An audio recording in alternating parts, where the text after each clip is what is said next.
मैं डॉक्टर नंदिता सिंघवी, सह आचार्य, राजकीय डूंगर महाविद्यालय बीकानेर। प्रिय विद्यार्थियों, आज हम रचनानुवाद कौमुदी के 11वें अभ्यास का अध्ययन करेंगे। आइए शब्दकोश देखें। सबसे पहले इसमें राम के रूपवत रूप चलेंगे। इन शब्दों के किनके? ब्राह्मणः, क्षत्रियः, वैश्यः, शूद्रः, वर्णः, मोक्षः, मूर्खः, चोरः, अश्वः। मोदकम, जिसका अर्थ है लड्डू, और पापम, इनके रूप हम फलम के समान चलाएंगे नपुंसकलिंग में। क्रुद्ध, अब आगे हम ये कुछ क्रुद्ध इत्यादि धातुएं देखेंगे और इन धातुओं में जिस पर क्रोध आदि किया जाता है उसमें चतुर्थी होती है।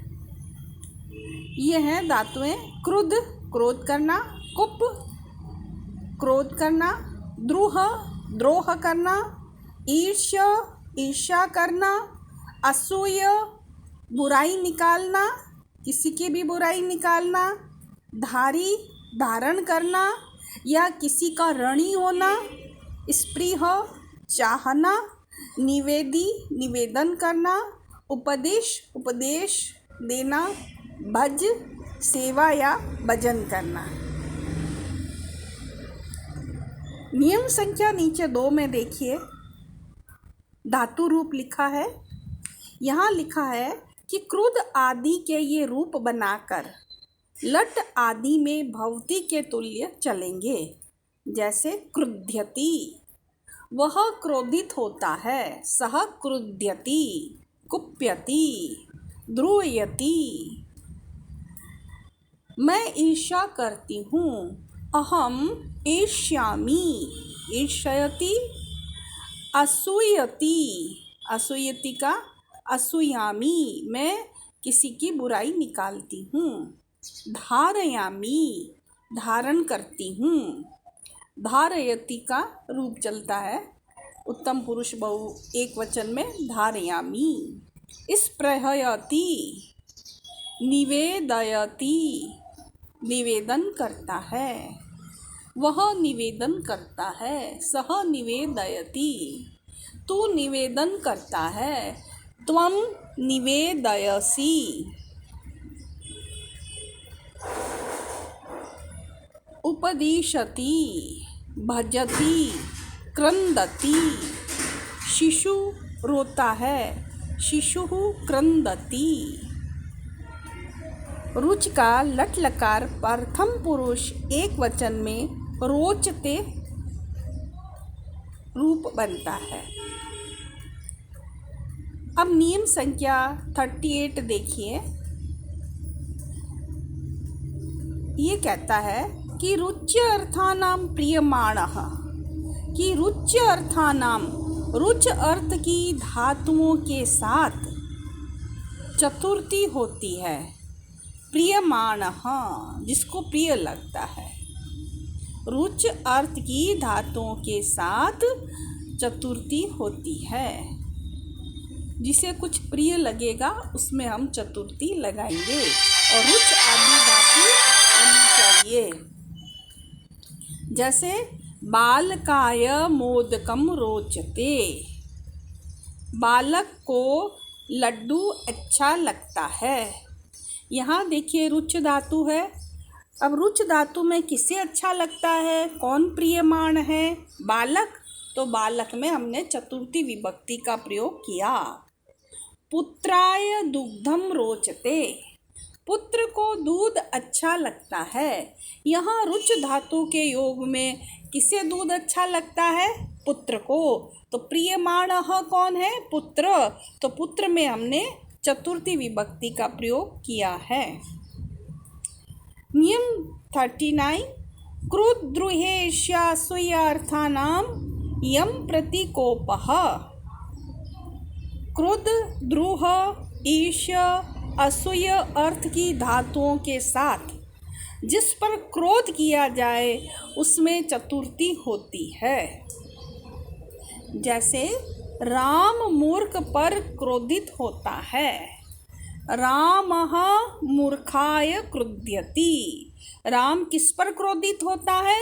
मूर्ख पर। इसलिए मूर्ख में चतुर्थी विभक्ति का प्रयोग हुआ है। रामः मूर्खाय द्रोहयति। राम मूर्ख से द्रोह करता है। तो किससे द्रोह हो रहा है? मूर्ख से। तो मूर्खाय। रामः मूर्खाय ईष्यति। किससे ईर्ष्या हो रही है? मूर्ख पर। तो मूर्खाय। रामः मूर्खाय असूयति। राम मूर्ख पर से या मूर्ख में से बुराई निकालता है। तो किस में से असूया हो रही है? मूर्ख से। तो मूर्खाय चतुर्थी विभक्ति का प्रयोग किया गया है। रामः मूर्खाय असूयति। तो असूय धातु के प्रयोग के साथ जिस पर असूया की जा रही है उसमें चतुर्थी का प्रयोग यहाँ किया गया है। कथ, निवेदय, उपदेश, धारय, स्पृह, कल्पते, संपद्यते, हितम और सुखम के साथ चतुर्थी होती है। जैसे कथ का बन जाता है रूप कथयति, निवेदय का निवेदयति, उपदेश का उपदिशति, धारयति, स्पृहयति, कल्पते, संपद्यते। अब देखिए शिष्याय कथयति, शिष्य को कहता है। गुरुः शिष्याय कथयति। तो किसको कहा जा रहा है? शिष्य को। इसलिए शिष्य में चतुर्थी विभक्ति कथ के योग में। रामः देवदत्ताय शतं धारयति। राम देवदत्त के 100 रुपये धारण करता है या 100 रुपये का ऋणी है। तो धारय के योग में यहाँ पर देवदत्त में चतुर्थी विभक्ति का प्रयोग हुआ है। विद्या ज्ञानाय कल्पते संपद्यते। विद्या ज्ञान के लिए होती है। तो कल्पते और संपद्यते के योग में यहाँ ज्ञान में चतुर्थी विभक्ति का प्रयोग किया गया है। उपदेश के साथ द्वितीया भी होती है। ठीक है। गुरुः शिष्यम उपदिशति। गुरुः शिष्याय उपदिशति। दोनों ही प्रयोग कर सकते हैं। तादर्थे चतुर्थी वाच्या। तादर्थे कि जिस प्रयोजन के लिए जो वस्तु या क्रिया होती है उसमें चतुर्थी होती है। जैसे मोक्षाय हरिम भजति। मोक्ष के लिए हरि को भजता है। हरि को भजने का प्रयोजन किया है मोक्ष। इसलिए मोक्ष नामक प्रयोजन में चतुर्थी विभक्ति का प्रयोग हुआ है। शिशुः दुग्धाय क्रंदति। शिशु क्यों क्रंदन कर रहा है? दूध के लिए। तो जो दूध प्रयोजन है उसमें चतुर्थी विभक्ति का प्रयोग हुआ है। चतुर्थी के अर्थ में अर्थम और कृते, इन दोनों का अर्थ है लिए। इन अव्ययों का प्रयोग होता है। कृते के साथ षष्ठी होती है। जैसे भोजनार्थम, भोजनस्य कृते, भोजन खाने के लिए। तो कृते का प्रयोग होने से भोजनस्य में षष्ठी विभक्ति का प्रयोग हो गया। संधि है एचो अयवायावः कि ए को आय, ओ को औ, ऐ को आय और औ को आव होता है। बाद में कोई स्वर हो तो एचो अयवायावः कि बाद में अगर कोई स्वर हो तो एच को क्रमशः अय अव आय आव हो जाता है। जैसे ने प्लस अनम, ए के बाद में स्वर है तो ए को अय हो गया तो बन गया नयनम। हरे ए को अय हो गया तो हरए। गुरो प्लस ए तो गुरावे, ओ को अव हो गया तो गुरावे। गई प्लस अकह ऐ को आय हो जाता है तो गायकः। द्वौ प्लस अत्र औ को आव हो जाता है तो द्वावत्रः। हमने पूर्व अध्याय में नपुंसकलिंग सर्व शब्द के रूप पढ़े थे। आज हम सर्व शब्द के नपुंसक पुल्लिंग रूप पहले पढ़े थे और आज हम नपुंसकलिंग इसके सर्व शब्द के रूप देखेंगे। तो इसके रूप इस प्रकार चलेंगे। सर्वम सर्वे सर्वाणि, सर्वम सर्वे सर्वाणि। अम ए आनी, अम ए आनी। ठीक है, सर्वम सर्वे सर्वाणि, सर्वम सर्वे सर्वाणि। शेष आगे के रूप पुल्लिंग के तुल्य चलेंगे। यहाँ ऊपर देखिए पुल्लिंग में तृतीया विभक्ति में है सर्वेण सर्वाभ्याम सर्वै, सर्वस्मै सर्वाभ्याम सर्वेभ्यः, सर्वस्मात् सर्वाभ्याम सर्वेभ्यः, सर्वस्य सर्वयोः सर्वेषां, सर्वस्मिन् सर्वयोः सर्वेषु।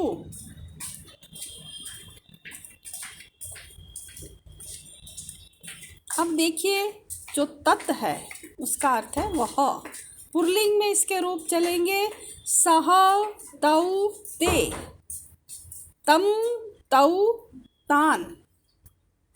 शेष रूप पुल्लिंग के तुल्य चलेंगे सर्व शब्द के। तो सर्व शब्द के रूप यहाँ से हम देखेंगे। तेन ताभ्याम तै, तस्मै ताभ्याम तेभ्यः, तस्मात् ताभ्याम तेभ्यः, तस्य तयोः तेषां, तस्मिन् तयोः तेषु। इस प्रकार से इस तत् शब्द के पुल्लिंग में रूप चलेंगे। नपुंसकलिंग में तत् शब्द के रूप चलेंगे तत्ते तानि, तत्ते तानि। शेष रूप इसके पुल्लिंग के समान चलेंगे और पुल्लिंग के जो रूप हैं वो सर्व शब्द के समान चलेंगे। इसलिए विद्यार्थियों आप सभी लोग सर्व शब्द के पुल्लिंग में रूप कंठस्थ कर लीजिएगा। अब हम आगे कुछ अभ्यास देखते हैं वाक्यों के। उदाहरण वाक्य है बालक को लड्डू अच्छा लगता है। तो लड्डू अच्छा लगता है, मोदकम रोचते। किसे अच्छा लगता है? बालक को। प्रियमाण है, प्रियमाण में चतुर्थी होती है तो बालकाय मोदकम रोचते। नृपः दुर्जनेभ्यः क्रुध्यति, राजा दुर्जनों पर क्रुद्ध होता है। तो क्रुद्ध धातु के योग में जिस पर क्रोधित होया जाता है उसमें चतुर्थी होती है, इसलिए यहाँ पर दुर्जन पर क्रोधित हुआ जा रहा है, इसलिए यहाँ पर दुर्जनों में चतुर्थी विभक्ति का प्रयोग किया गया है। इसी प्रकार से द्रुह, ईश, असूय इन सब धातुओं के प्रयोग में दुर्जन के ऊपर क्रोधित हुआ जा रहा है, इसलिए कहा गया कि नृपः दुर्जनेभ्यः द्रुह्यति, नृपः दुर्जनेभ्यः ईष्यति, नृपः दुर्जनेभ्यः असूयति।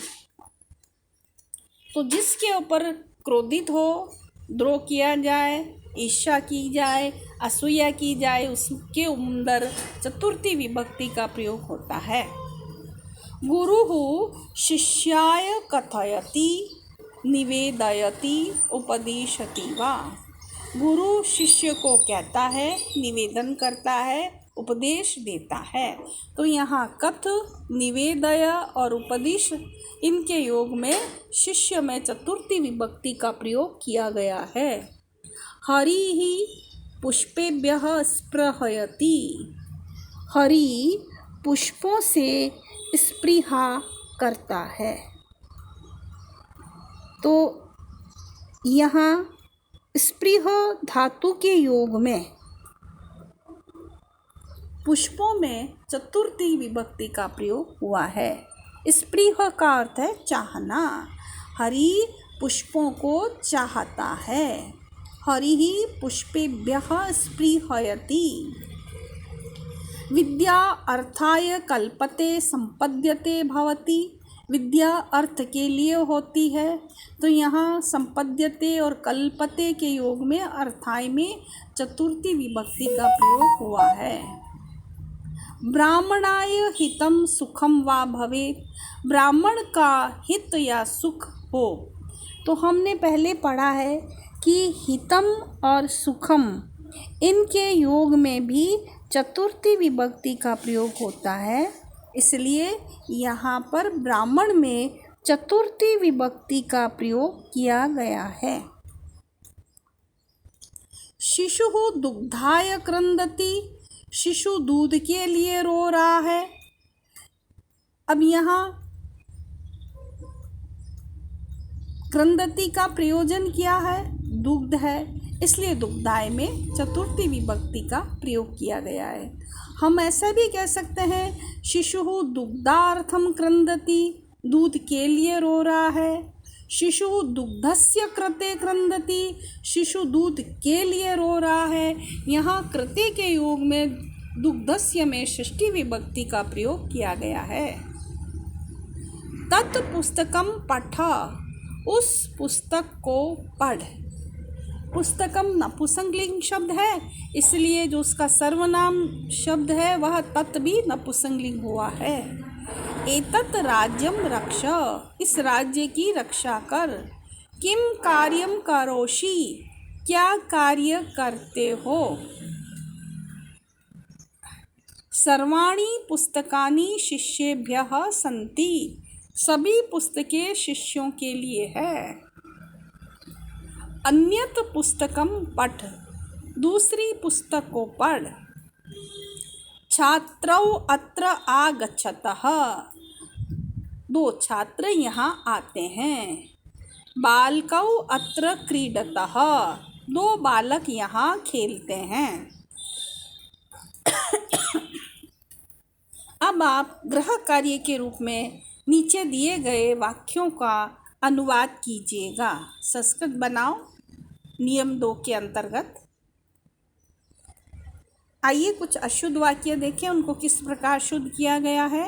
बालकम पुस्तकम रोचते। बालक को पुस्तक अच्छी लगती है। तो यहाँ देखिए रुच धातु है। रुच धातु के योग में चतुर्थी का प्रयोग होता है, इसलिए बालक में चतुर्थी विभक्ति लग जाएगी। बालकाय पुस्तकम रोचते। शिष्य क्रुध्यति। शिष्य पर क्रोधित होता है। तो क्रुद्ध धातु के योग में जिस पर क्रोधित हुआ जाता है उसमें चतुर्थी विभक्ति का प्रयोग होता है। यहाँ पर शिष्य पर क्रोधित हुआ जा रहा है, इसलिए शिष्याय में चतुर्थी विभक्ति का प्रयोग किया गया है। सेनापतिम अकथयत। सेनापति को कहा। अब देखिए कथ धातु के योग में चतुर्थी विभक्ति का प्रयोग होता है, ये हमने पूर्व में पढ़ा, इसलिए सेनापति शब्द में चतुर्थी विभक्ति का प्रयोग होगा और बन जाएगा सेनापतये अकथयत। आज के लिए इतना ही। धन्यवाद।